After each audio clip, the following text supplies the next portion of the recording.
all exit polls. What do you say? Look, I am not so thrilled about exit polls because exit polls can be wrong also, they can be right also.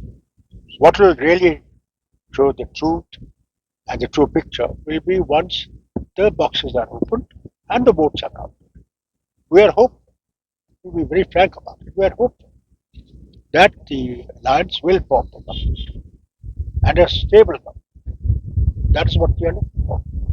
Sir जब Robert foundation का लगता है जो आंकड़ा है बहुमत का वो देखिए, मैं आपको एक बात बताऊं, पहले तो गवर्नर साहब जो है, लेफ्टिनेंट गवर्नर साहब, उनको इससे दूर रहना चाहिए क्योंकि अब गवर्नमेंट फॉर्म हो रही है।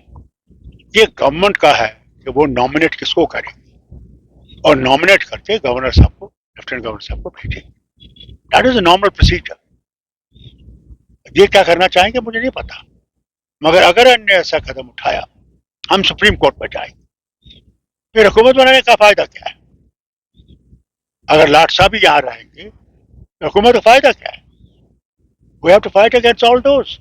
स्टेटहुड आना चाहिए and not truncate statehood, full statehood where government has the power to do things. PDP has expressed their desire to get Karachi Congress from power. Will you accept help from the right? Why not? How does it matter? If we all work for the same thing, for improvement in conditions of people in the state, removing unemployment, removing all the distresses that have occurred in these 10 years, freedom of press, media, first thing you should have the right to say what is true and what is not true. So when we talk about the PDP exit that to come up, are you ready to do that? Are you ready to Why not? What is wrong with it? We can be rivals in elections, but if the aim is the same, that we want the good of the people of Jammu and Kashmir, I'll have no objections. And I'm sure Congress will have no objections. If you call the government and you be the chief minister, what will be your first priority for the vote? I will not be the chief minister. That's one thing very clear to all of you. So, I have done my chief minister's job. What will be your vote? My problem will be how do we make a strong government? How do we fulfill the agenda that we have put for the election? Sir मुख्यमंत्री को वो वक्त बताएगा। आपको क्यों इतनी जल्दी छोड़ रहा है? बनेगा मुख्यमंत्री, वो कुर्सी पे बैठे, आप उससे कल बात करेंगे। सर आपको क्या लगता है अगर जो अपोजिशन पॉलिसी स्टार्ट होती है और अगर गवर्नमेंट करने के बाद बीजेपी 6 से शुरू होती है तो आप फॉर्म कर पाएंगे? देखिए, अगर मेरे पास तिलिस्मी चिराग होता तो मैं आपको बता देता क्या होगा, मगर मेरे पास वो अल्लाह ने वो चिराग नहीं दिया है।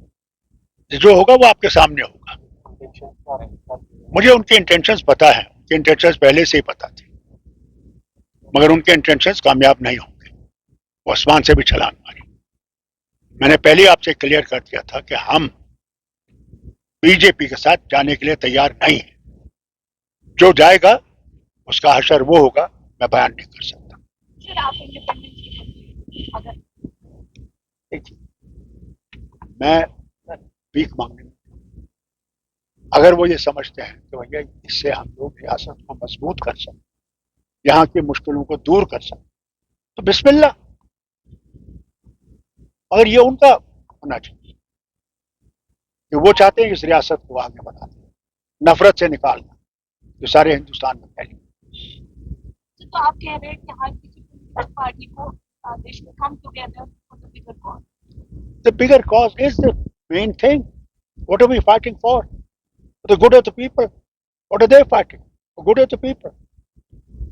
So let's work together and try to remove all the tragedies that have occurred in the state for the last 10 years.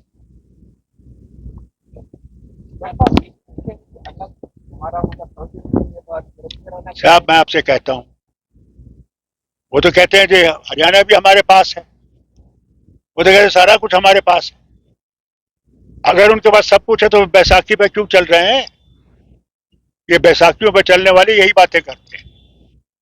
जिस दिन वो बैसाखी गिर जाएगी, ये भी गिर जाएगी। उसके लिए इनको तैयार रहना चाहिए। देखिए, यही तो मुसीबत है। एक्सपेक्टेशंस इतनी है कि अल्लाह ही जाने वो चीफ मिनिस्टर सोच सकेगा या नहीं सोच सकेगा। इतनी तकलीफें हैं 10 साल में लोगों को।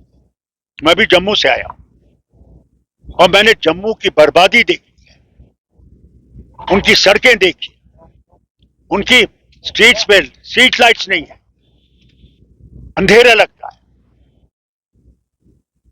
और फिर कहते हैं उनको ये ख्याल है कि जम्मू उनकी जेब में है।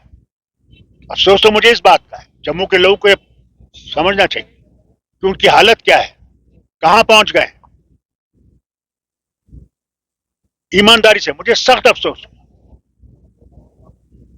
वो तो पहले हम लोगों को गालियां मारते थे कि नेशनल कॉन्फ्रेंस की हुकूमत ने जम्मू को फेंक दिया है। आज तो उन्हीं के लोग हैं जो दिल्ली में बैठे हुए हैं, वो कैसे जम्मू को भूल गए। मुझे ये बताइए, G20 भी यही, एम्बेसडर भी यही लाए गए, अभी जब इलेक्शन हुआ उसमें भी एम्बेसी के लोग यहां लाए गए। क्या जम्मू नहीं है? क्या जम्मू इसके खाते में है? वहां क्यों नहीं हुआ? अफसोस मुझे इस बात का कि जम्मू के लोग बात नहीं कर रहे हैं, बर्बादी पे पहुंच गए हैं वो। मुबारक कीजिए अपने आप को कि हम तब भी बेहतर हैं।